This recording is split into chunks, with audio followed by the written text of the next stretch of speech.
Hi, Bill. Hi, Paul.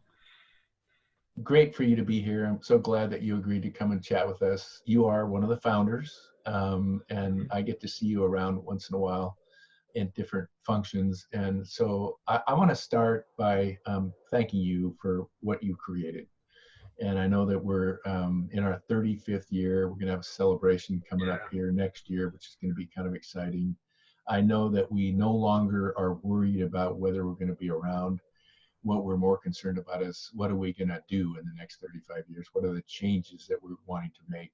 And what are the different pieces? So we're more into forward thinking around organizational that way, as opposed to surviving, which we spent enough time doing. And so that's exciting. So that's just kind of where we are. So I guess where I want to start, Bill, is tell me about the beginning. What I do know is that there was a hippie. There was a Marine who worked for General Motors, and then there was a professor who also had his one foot in the intellectual world and the other one in I don't know about hippie, but he was on the left side of center. So these are the three guys who sat at a kitchen table. I think there was more to the story, the prelude to that. But talk to me about that experience. Talk to me about where did that come from inside of your gut and yourself. Sure, I've told the story a few times before, so yeah. Here goes. In the early 80s, I was a psychotherapist, and the powerful social force during that era was the women's movement. And I saw that, and I appreciated what they were doing. The more I read about, healthy feminism at the time, so I began identifying as a feminist therapist. And I in my heart, it just felt right. It was authentic relationships. And at some point early in '84, I was invited to the Wisconsin Biannual Feminist Therapists Association meeting. And I went, and I discovered that out of the 125 feminist therapists there, I was the only guy. And I had done an awful lot of inner work, so I had the eyes to see, and it was during the break on the second day, and I was standing there with all these other feminist therapists, and I could see their interdependence, their connection, their consciousness, and something just came over me. It was like, damn it, somebody has got to do something for the men. And that finger pointing out kind of poked right, and I went, oh, geez, and it was, I tried to push it away. It was like a divine call coming in, but I couldn't, and it was stuck. And then I became like obsessed then to do something for men. And I ran into my old friend Ron Herring, who you'd mentioned was a university professor in curriculum, and he had done a lot of inner work. He and I had spent many, many weekends together doing Gestalt training through the Milwaukee Gestalt Training Group.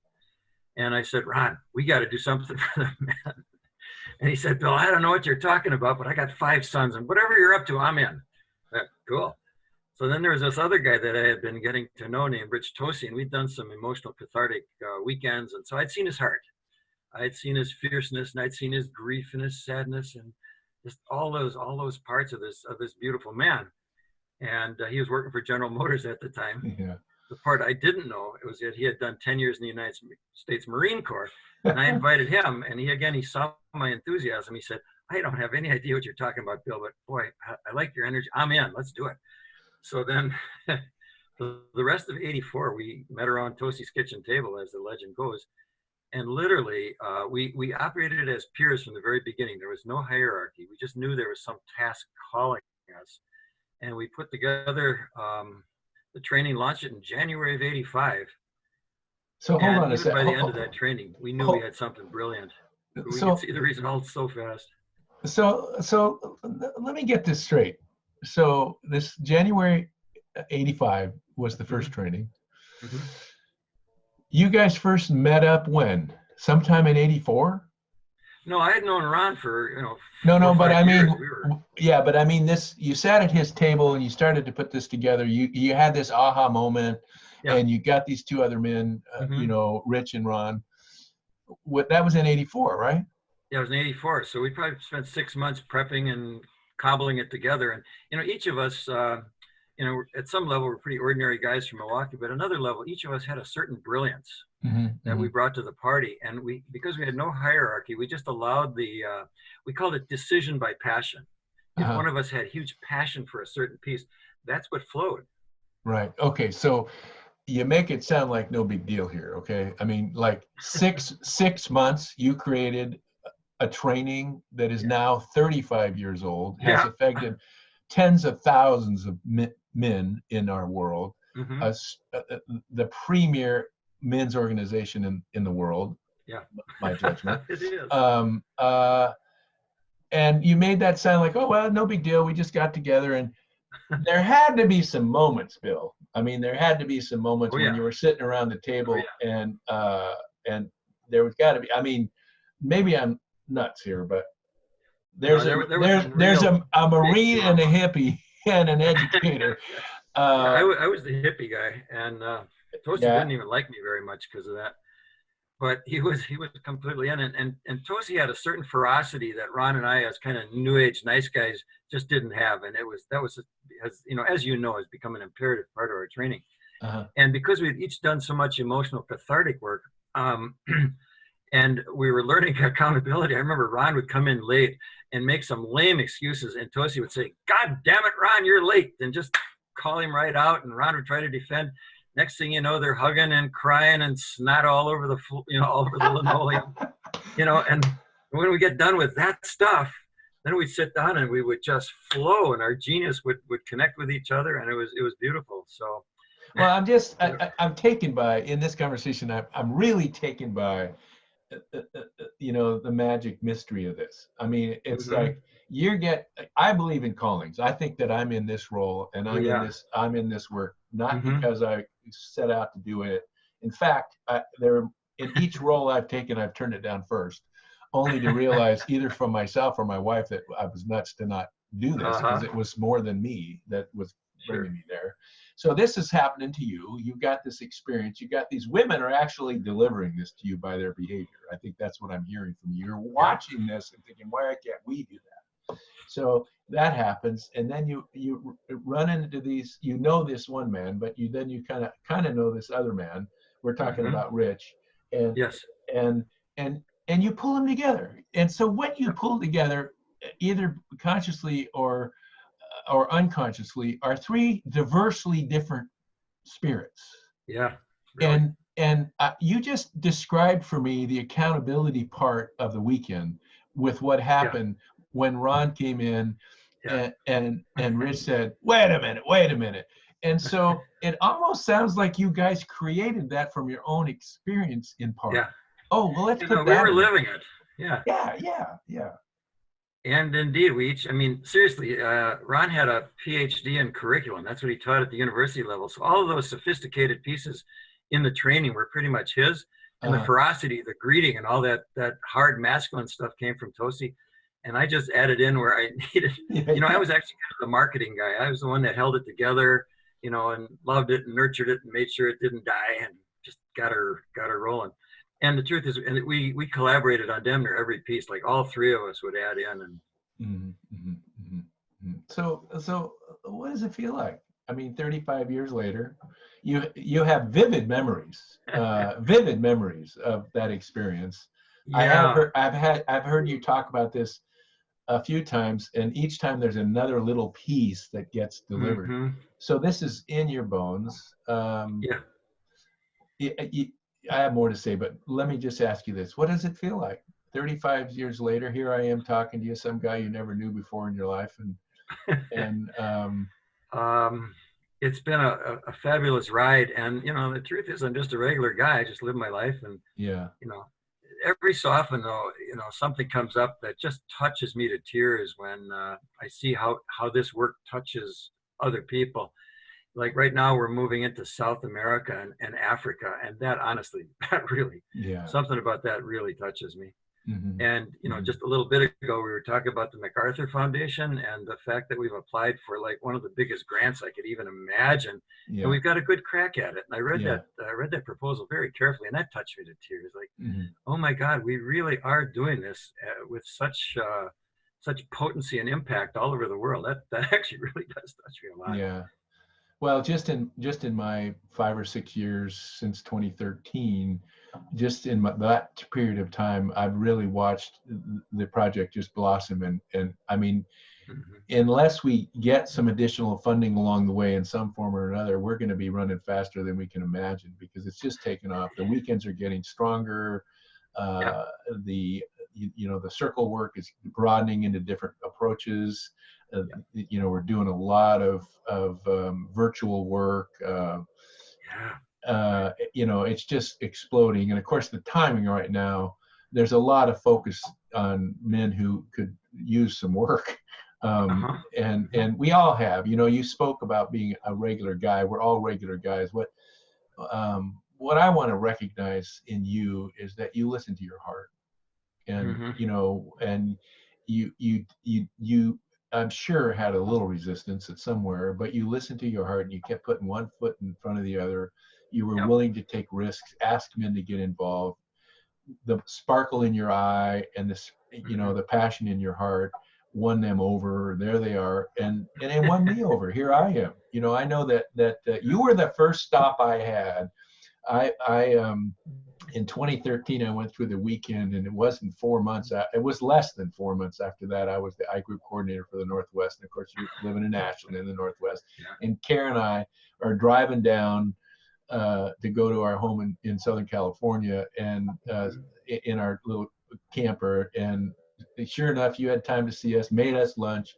It's just this, there's this warm, comfortable, wonderful family. We call it a brotherhood, but it's not just us brothers. It's just wonderful. So you created just an amazing thing that certainly affected my life in a positive way. And so I'm so grateful for, most importantly, your willingness to follow your spirit, follow your passion, and follow your heart. I'm really grateful for that. So thanks. It's been my joy. Yeah. So thanks. So Bill, I really want to be grateful again for you being with me and sitting with me. I want to hear some of the new stuff. I know that you have a couple of projects that you're real passionate about. One that's creating lodges, and I know that there's one in the Northwest that's just gotten launched. And then tribes. There's been that piece that's been coming along. Do you want to share with me a little bit about that? Sure. That's my current passion and work is helping people build ongoing, long-term, local, face-to-face, what we're calling tribes or personal communities of people that are committed and bonded and learn to love each other. And it's kind of like an I group where your best friends turn out to be the 8 guys that you're in group with. What a coincidence. So we're doing that deliberately for men and women together in tribes of like 14 to 24 people. And they meet every week. And our tribe's about 6.5 years old now. And we take a holiday and make a recommitment ceremony every year. And we're just doing an online course right now to be able to take it out into the world. And our brother coach, Chris Kyle, that's what he does professionally. He's helping us launch it out into the world. So very exciting stuff. And I do want to share the stuff about the lodge too. We had a lodge meeting on Monday night. And again, stop before you get. I want a couple of questions about the tribes. I know there's a lot of passion. What stimulated that for you? I know your wife, I think, also was in this with you. Didn't you guys? You're doing this together. What happened inside of yourself? What was it that made this come alive in you? Just like you shared with me in the last time we met, you shared with me about you went to this gathering of professionals, and there was all women and you saw how these women related, and bingo, here comes MKP. But share with me, what was it that got you passionate about this tribes piece? Yeah, I've always wanted community. I don't have any siblings, so I have to look outside, and I've got 80,000 brothers now, but I wanted something else. I wanted, and my wife Zoe, we met at Burning Man. We discovered both of us had this passion for community. So we took it real seriously and decided that, we wanted that kind of energy. When you go to a seminar, or the warrior training is a good example. We call Sunday Joy Day, because the men's hearts are so open and they're just flowing and they just love each other to pieces. And then they say goodbye, like you do at most of these seminars, and you never see anybody again. We wanted to have that feeling in our lives consistently once a week. That was our goal, and we did it. We figured out how to bring people together, how to train them in certain skills, how to carefully choose them, and then set together a structure in which we can literally come together and practice the kind of intimacy where we fall in love regularly and consistently, Yeah. and have that energy. And so because we've done it for ourselves, we know we can take it out to others. So is this kind of like a circle group, or do you have dinner and then just do this together? Or No, we party together all the time too. In fact, yeah. tomorrow night's my 76th birthday, and we're having a big party right here. And most of the tribe will be here for that. But no, our meetings are mostly growthful, sometimes playful, Yeah. and it's not built around food. We'll often have, if it's an evening meeting, we'll have a little snacks and a glass of wine or something with each other. Yeah.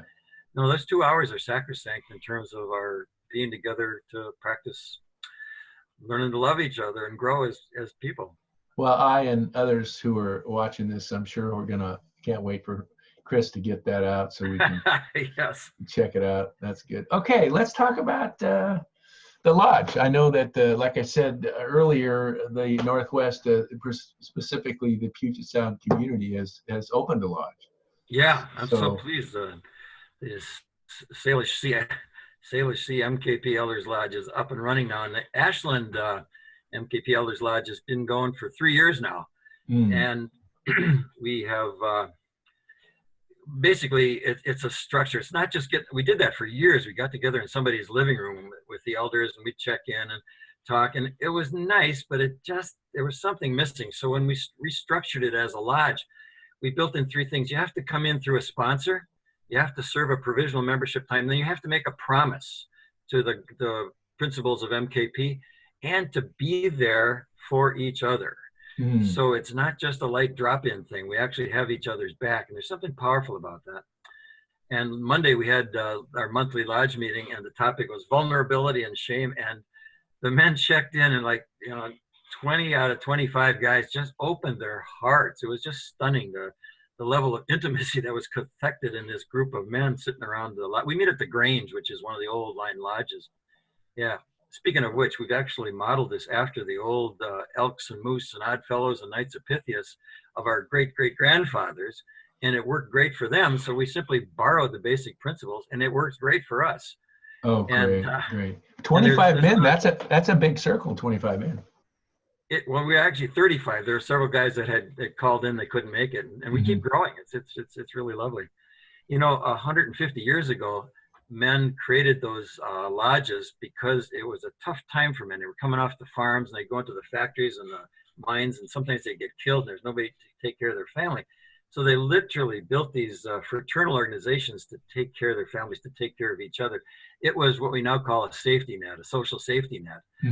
Because it didn't exist then, they built it themselves. Then Social Security came in and kind of picked up all that slack, and they lost their primary function. But we're going into a time in the world right now where we're seriously going to be needing each other. So we're a little ahead of the curve again in terms of building lodges where we're literally practicing taking care of each other with commitment. Wow.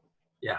So is that kind of what back to the question, around the other project, what drew this for you? What stimulated it? The fact that we were needing to take care of each other more deeply? What you were building,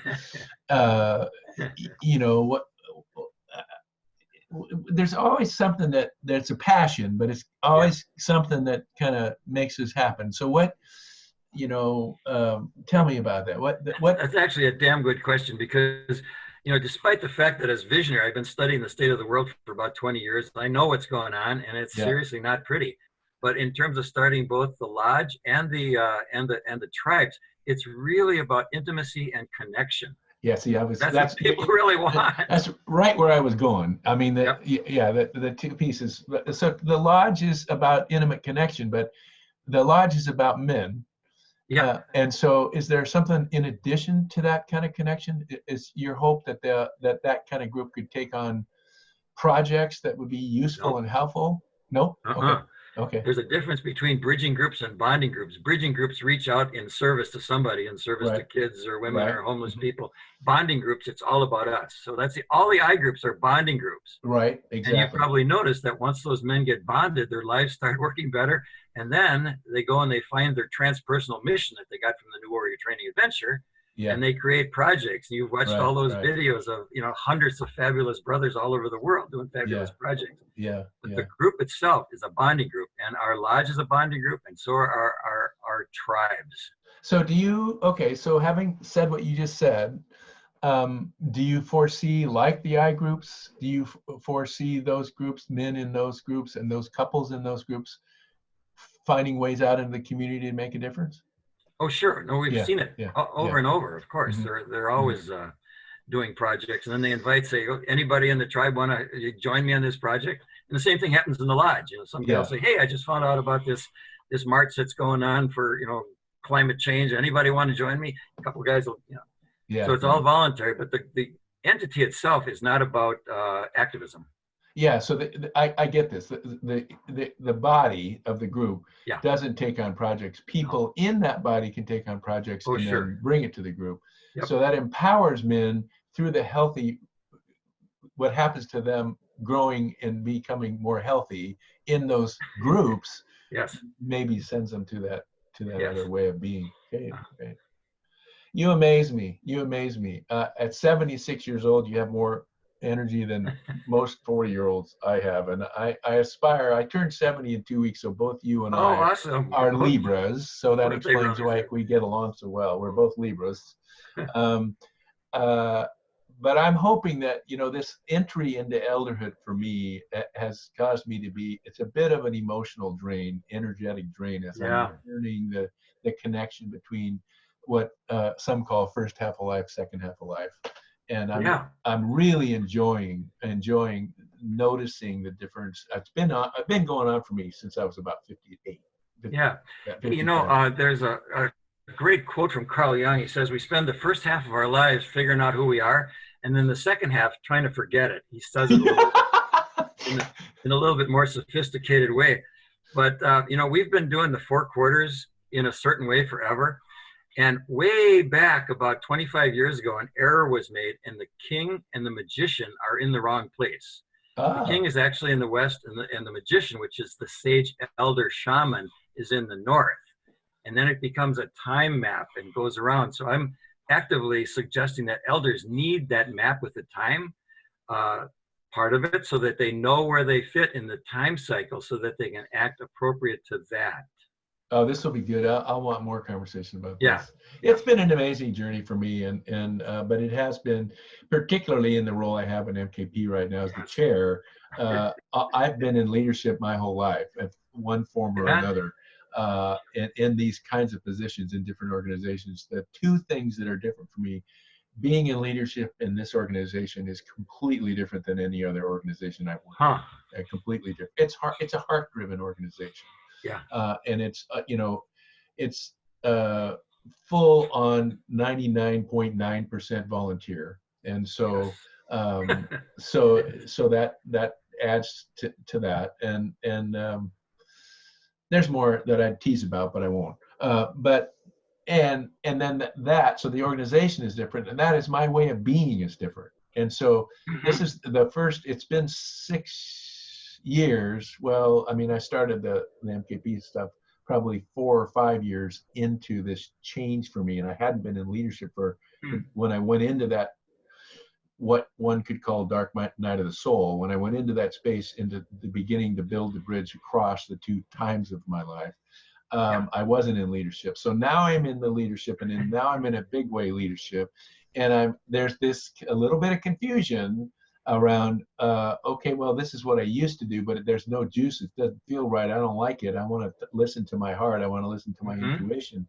Well, can you trust that, Paul? Well, yeah, you try to, and then you don't, and then you. So it's an interesting little journey. So I don't know why I got into this conversation, but I think I just am taken by your spirit. I'm taken by the passion that you're willing to follow throughout your whole life. And I'll never forget, and I hope we get to have time again, that the way you took me in I had been I think it'd been, like I said, 4 months as a brother when I met you. And you just brought us both into your house and took us in, and then of course I get to see you around at different functions. So. Yeah. Thanks, Bill, Remember for that being felt who good you to are, me. for being part of who's made my life worth living, and part of many men have been so affected by your willingness to live in your heart and your passion. So thanks.